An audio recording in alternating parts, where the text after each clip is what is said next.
The Shadow's Gift, a journey to wholeness.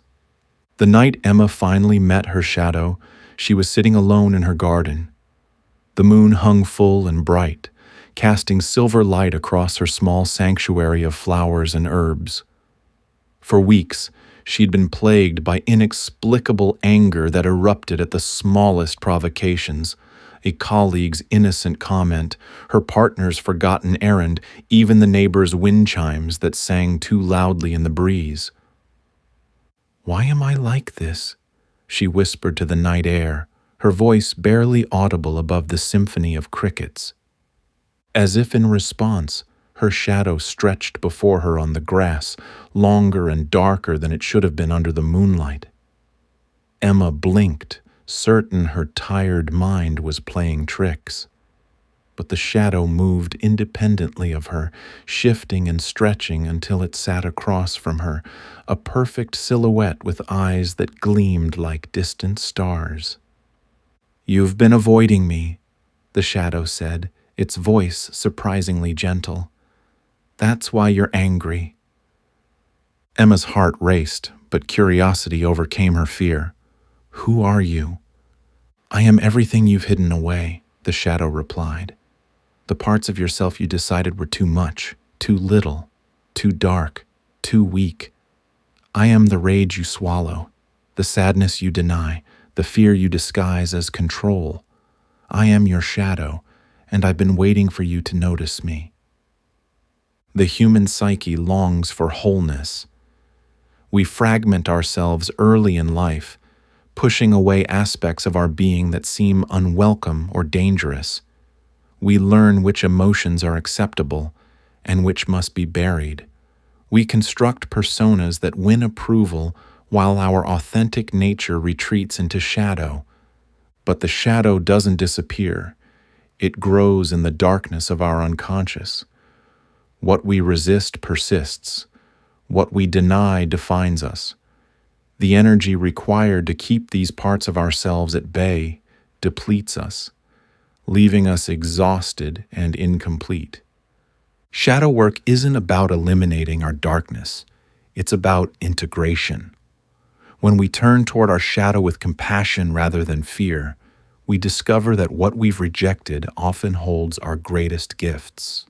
Our anger carries our boundaries. Our grief holds our capacity for joy. Our fear reveals what we truly value. True courage isn't absence of fear, but the willingness to face ourselves completely. True power comes not from perfection, but from wholeness. "I don't understand," Emma told her shadow. "Why now?" "I've spent years in therapy, meditation, self-improvement. I thought I was doing the work." The shadow nodded, a gesture both knowing and kind. "You've been working on the self you want to be, not the self you are. You've been trying to transcend your humanity rather than embrace it. True healing isn't about rising above your wounds. It's about going through them." Emma felt her defenses rising. "So I've wasted my time?" "Not at all," the shadow said. "You've been building strength for this moment. Now you're ready to look at what you couldn't face before." "And what's that?" "Your power." Emma laughed, the sound sharp with disbelief. "My power? I've spent my life trying to claim my power." "No," the shadow corrected gently. "You've spent your life trying to be powerful in ways that feel safe to others. You've dimmed your light, softened your voice, contained your knowing. You're angry because you're living in a cage of your own making." The words landed with the resonance of truth. Emma felt something shift inside her chest, a door long locked beginning to open. The greatest act of courage is to be vulnerable with ourselves. When we approach our shadow with curiosity instead of judgment, we create space for transformation. Our thoughts, those habitual patterns that shape our reality, are often rooted in shadow material, in the stories we've crafted to protect ourselves from pain. To change our thinking, we must first understand its origins. What served us once may confine us now. The child who learned to be perfect to earn love becomes the adult trapped in exhausting perfectionism. The teenager who buried anger to keep peace becomes the adult who cannot set healthy boundaries. Our thoughts aren't facts, they're interpretations filtered through our wounds and defenses. Shadow work allows us to examine these filters, to ask whether they still serve us, to choose consciously rather than react unconsciously.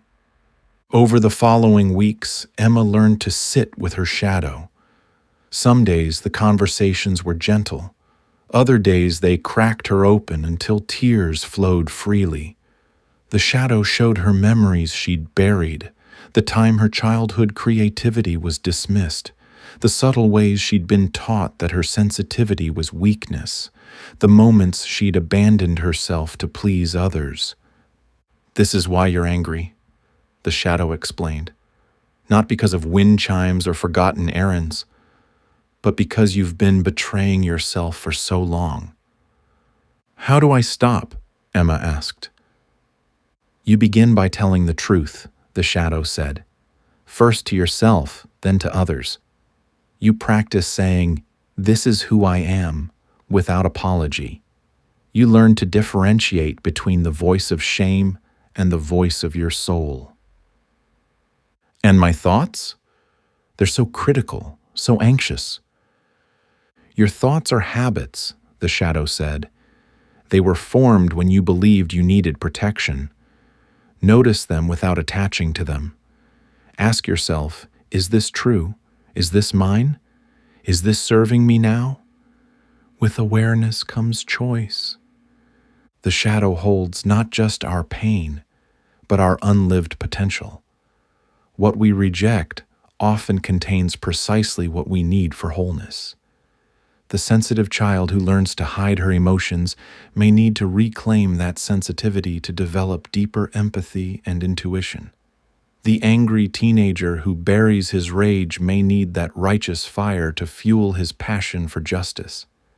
Integration doesn't happen all at once. It's a dance of awareness, acceptance, and action repeated over time. We make the unconscious conscious. We bring light to darkness not to eliminate it, but to understand it.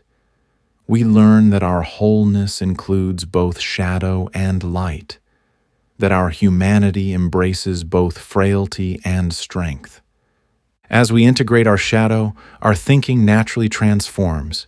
We move from rigid to flexible, from fearful to curious, from judgmental to compassionate.